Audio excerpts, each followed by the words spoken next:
2024 புதுச்சேரி மாநிலம் மண்ணாடிப்பட்டு தொகுதி கொடாத்தூர் மணவெளி கிராமத்தில் ஸ்ரீ கண்ணாடி ஐயனாரப்பன் குலதெய்வ கோவிலில் ஏராளமான பெண்கள் பொங்கலிட்டும் ஐயனாரப்பனுக்கு அபிஷேக ஆராதனைகள் செய்தும் வழிபட்டார்கள். இறுதியில் பக்தர்களுக்கு அன்னதானம் வழங்கி சிறப்பிக்கப்பட்டது. நன்றி.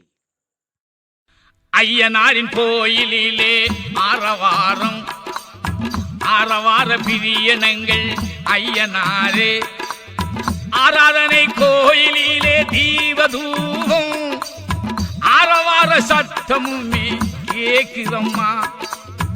ஐயனாரில் அருள் வாசம் வீசுதம்மா, மெய்யான தெய்வம் என்று பேசுதம்மா. ஐயனாரின் கோயிலிலே ஆரவாரம் ஆரவார பிரியனங்கள் ஐயனாரே.